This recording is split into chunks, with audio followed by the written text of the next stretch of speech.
Today, let's take a look at these reports of this new anti-Semitism awareness bill that just passed the House of Representatives. This was reported on NBC News.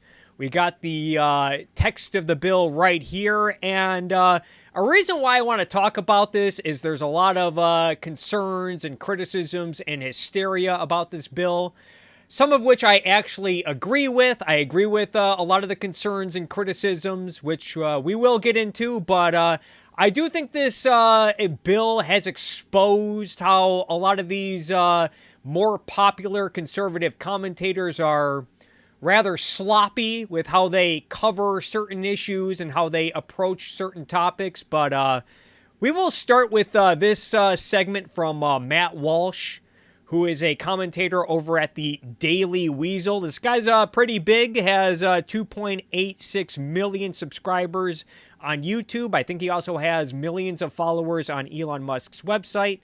This particular segment got 53,000 views on YouTube. I think it was also part of a longer podcast, but let's check out what Matt Walsh had to say about this recent bill. Heimer covered this same territory during his speech on the floor of the House. Listen. Mr. Speaker, I rise today in support of my bipartisan bill, the Anti-Semitism Awareness Act, to ensure that we're standing up to the Jew hatred that's spreading like wildfire on campuses across our country.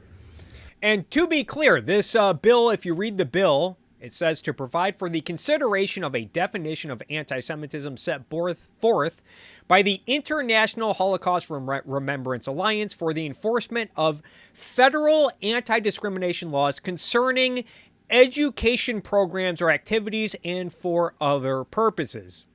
So from what I can tell, this bill mostly has to do with how universities that receive federal funding and other public universities handle discrimination. I'm proud to lead this legislation with my friend and fellow Problem Solver Caucus member, Congressman Mike Lawler from New York. As we are voting today, in real time, our country's universities are experiencing a tidal wave of anti-Semitism. Protesters have targeted Jewish students, haranguing them with awful Jew-hating insults and cheering on Hamas, a barbaric foreign terrorist organization that murdered Americans on October 7th and still hold 5 living Americans hostage, including my constituent, Idan Alexander. I met with hostage families just this morning. I saw these protests up close, like many Americans did, at Columbia earlier this month. I've heard the sickening, Jew-hating, anti-Semitic comments comparing Zionists to Nazis, promising a redux of October 7th 1,000 times over, and calling for resistance, I quote, by any means necessary, and intifada revolution. So once again, anti-Semitism is bad, he's saying, and indeed it is bad. But what we aren't hearing from the defenders of the bill or even its sponsors is why this particular bill is necessary or good or wise or ethical or constitutional. I mean, I think the representative just laid it out there, which, the federal government has long had a role in regulating this stuff for at least the last 60 years, going back to the 1964 Civil Rights Act, which Walsh, I think he does acknowledge in this clip and also in a prior segment that he did on this topic. And yeah, this is what can happen when you get the federal government this invested and this entrenched in higher education. And this has been a criticism of President jibber-jabbering Joe Biden as of late, who, despite all the madness that's been going on college campuses, he is doubling down on student loan relief and cancellation, not to mention the Supreme Court rolling back his first attempt to do so. He's doubling down. Joe Biden keeps doubling down on his attempts to relief and cancel student loans via executive order. And especially as of late, a lot of people have looked at this and said, oh, great. So taxpayers are shaken down to help Ivy League students, many of whom will probably go on to have lucrative careers. Taxpayers get shaken down to help Ivy League students who, many of whom are taking to the streets to support Hezbollah and Hamas. Whoop-de-doo! So, yeah, maybe it's time that we start really talking about privatizing education here in America. That's because it is none of those things. In fact, it is, without exaggeration, one of the worst pieces of legislation we have ever seen in our lifetimes. The worst. I already explained some of my objections to this proposed law yesterday, but let's go over this again now that I've had some more time to investigate it further, and then I have 2 additional thoughts to offer. But first, to review, the Anti-Semitism Awareness Act that just passed the House mandates that when the Department of Education enforces federal anti-discrimination laws, it does so according to a definition of anti-Semitism provided by something called the International Holocaust Remembrance Alliance. So the legislation is mandating a certain definition of unlawful anti-Semitism, but it has farmed that definition out to this other group. Insanely, the bill itself never gives a definition. It only says that the definition is whatever the International Holocaust Remembrance Alliance says it is. And now, I actually agree with Matt Walsh here. I think he's totally justified with this criticism. It is a legitimate concern. You know, if the House of Representatives is going to do this, I'd rather them try to provide their own definition rather than outsource it to some other organization. And this is the International Holocaust Remembrance website. And yeah, on top of that, their current definition is rather broad. It's not exactly narrow. So I agree with some of Walsh's concerns here. I think Christopher Rufo and Janine Eunice over at the Free Press also did a good job covering it with this piece put up the other day. Do not expand DEI, dismantle it.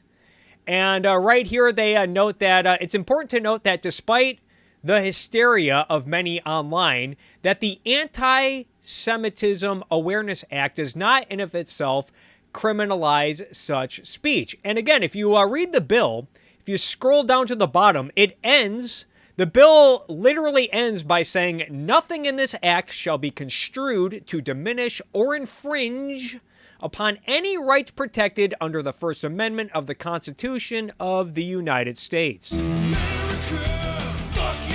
And what's interesting is if you open the hyperlink when it talks about hysteria, it goes to this particular post from Charlie Kirk, who asks, did the House of Representatives just make parts of the Bible illegal?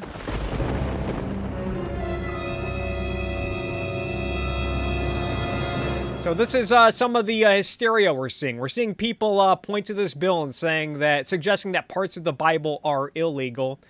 Tucker Carlson piggybacked on this, saying, yes, the New Testament. Uh-oh, spaghetti-o. So I guess according to Charlie Kirk and Tucker Carlson, 2 major players within the conservative movement, this bill might make parts of the New Testament illegal.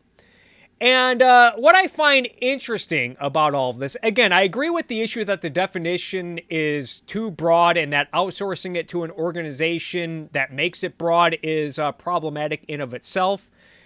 But what's interesting is that it appears that this has already been the standard of the federal government for the last 4 to 6 years. If you read this bill, it talks about this, how since 2018, the Department of Education has used the IHRA's working definition of anti-Semitism when investigating violations of Title VI.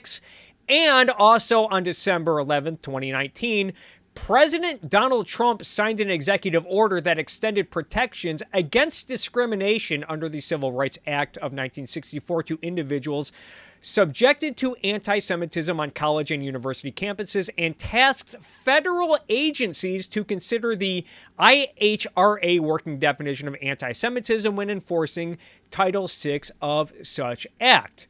Not only that, this was reported by some news outlets like NPR at the time, as we can see here by Laurel Wamsley.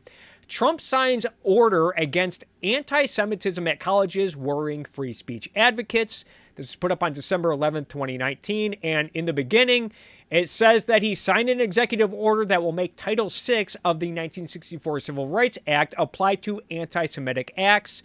Later on, saying that the draft order suggests that those charged with enforcing Title VI consider the definition of anti-Semitism adopted by the International Holocaust Remembrance Alliance. So now we gotta wonder, back in 2019, did we have people like Cheesy Charlie over here freaking out about the possibility that President Donald Trump was making parts of the Bible illegal?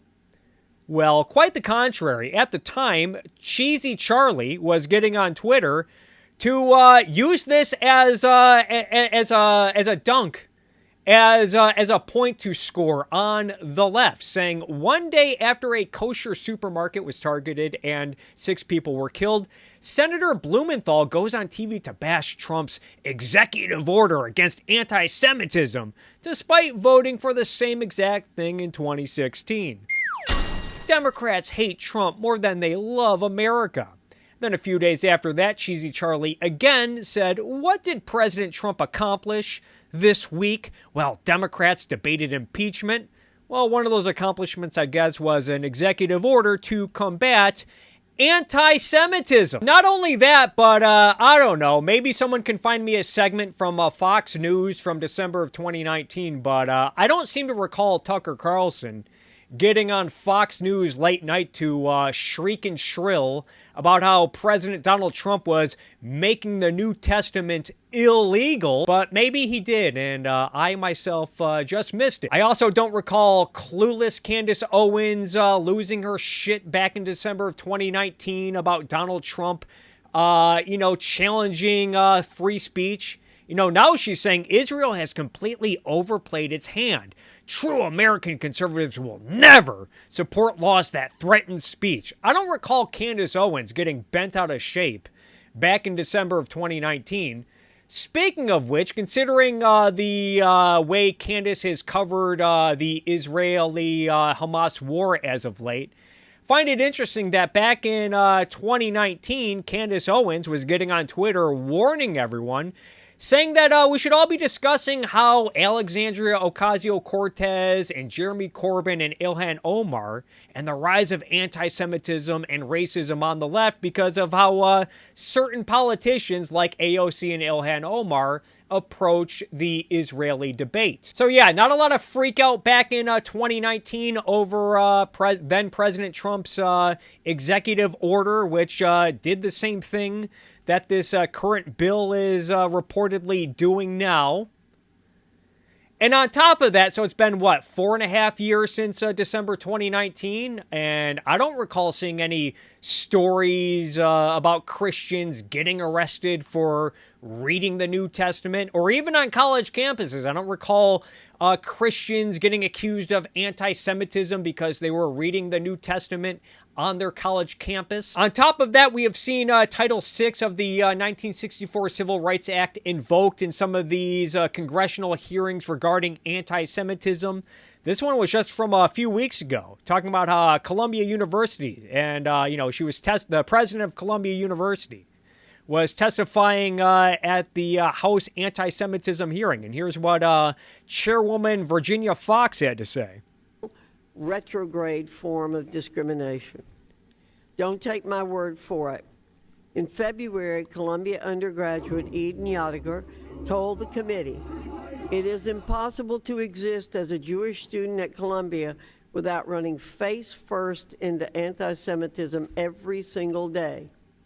Jew hatred is so deeply embedded into campus culture that it has become casual and palatable among students and faculty and neglected by administrators, end quote. Let me repeat, neglected by administrators. Eden and some of her fellow Jewish classmates are in attendance today. I believe they deserve direct and clear answers about how you will address their concerns. I need not remind you that this is not just a moral duty, but a legal duty set forth in Title VI of the Civil Rights Act of 1964. So again, it sounds like this has already been the standard for years at this point. I guess on one hand, you could argue that the executive orders like the one that President Trump signed are much easier to reverse than an act of Congress. But going back to the Free Press article, it goes on to say that what it does is instruct bureaucrats to apply what could be, in effect, hate speech analysis to civil rights complaints. The Department of Education would gain the authority to withhold funding to institutions of higher education that do not punish violators. This is a move in the wrong direction. Existing laws against trespassing, violence, and property destruction are sufficient to deal with unlawful expressions of anti-Semitism on campus, and campus codes of conduct, which prohibit discrimination on the basis of race, religion, and ethnicity, cover much else. And to his credit, even Matt Walsh alludes to this in this very segment. On college campuses right now, this bill will not accomplish that either, because we didn't need any new law to address that problem. Simply enforcing existing laws against vandalism, burglary, trespassing, violence, incitement, and so on, will be more than enough. So, again, I agree with Matt Walsh here. Not bad stuff from the segment on Matt Walsh. And given all of that and the fact that this standard is already in place, I hope that this bill does not become law. But while we're here and talking about how conservatives are sloppy with some of their coverage, I think they are also sloppy when it comes to the issue of free speech, or at least they are rather selective when they want to be warriors for free speech. So going back to clueless Candace Owens. Going back to clueless Candace Owens, she's getting all worked up that this bill might threaten speech. Meanwhile, if you recall years ago, and I know I've talked about this before, Candace Owens has said that the punishment for burning the American flag should be the renunciation of citizenship, and that people who do so should get the hell out of the country, which I do not think is consistent with free speech. Not only that, but I've gained a new appreciation for burning the American flag. I don't like it because I love America. And the principles of which this country was founded on. But, recently I've seen some of these demonstrations, especially on college campuses. They've been burning the American flag, as we can see right here. And I think stuff like this, it really helps clarify what some of these protests are really about. You know, people who are supposedly protesting to end this non-existent genocide in Gaza. Well, when I see people burning the American flag at these demonstrations, I get the impression that their movement is a little more ominous than they let on. I get the impression that there's a little more going on than just a little compassion for the civilians in Gaza or whatever. And going back to Matt Walsh, recall that just a couple years ago, Matt Walsh was applauding Senator Mike Lee's bill that would have applied FCC obscenity standards, standards on broadcast radio and television, would have applied those same obscenity standards to the internet. That's just not smart. And I talked about this bill at the time when it was being kicked around, and I've talked before about how Matt Walsh wants to outlaw pornography altogether, and how dismissive Matt Walsh is with free speech concerns over banning pornography. Here he says, "Either that or we continue to sit back like emasculated dopes yammering about free speech while kids are destroyed." Yeah, because what about the children? And even when talking about this anti-Semitism bill, Walsh has reiterated his opposition to stuff like hate speech laws, which, again, I'm in agreement with him there. I'm also against hate speech laws, but here he is. Okay, so already I don't really like any of this. I don't like it because, first of all, I oppose anything that even resembles a hate speech law. Yeah, and I agree. And to the extent that these laws already exist in places like Canada and countries in Europe, I think is insane. But at the same time, Walsh is fine with the federal government applying FCC obscenity standards to the internet because what about the children? And he's in favor of outlawing pornography across the board. I think he's also called for jailing porn stars because, again, what about the children? And I'm over here wondering, well, if that's your standard, why not also do hate speech laws? Couldn't you argue that stuff like hate speech and anti-Semitism and racism also have an adverse impact on children? Think you could argue that racism is probably going to be more damaging to a child than, say, George Carlin's infamous 7 dirty words joke? So I guess presumably one should be allowed to go on the internet and talk about why they think certain races or groups of people are inferior.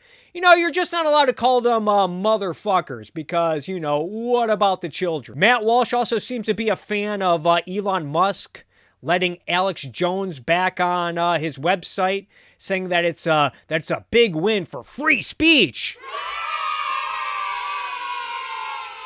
Which, that's Elon Musk's right. It's his private property. He gets to decide who gets to be on his social media website.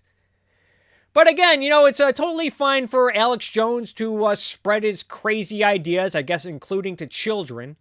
Like this gobbledygook about 9/11 being an inside job. I guess that's suitable for kids.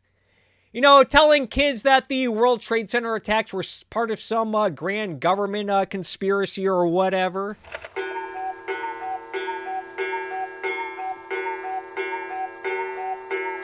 I guess you're allowed to do that. You're just not allowed to say the word cocksucker when talking about why 9/11 is an inside job. You might call the government a bunch of cocksuckers for letting 9/11 happen or whatever. You're just not allowed to use the word cocksucker when you explain why you think 9/11 was an inside job. Otherwise, we might need to get the Federal Communications Commission involved because, what about the children? What a goof.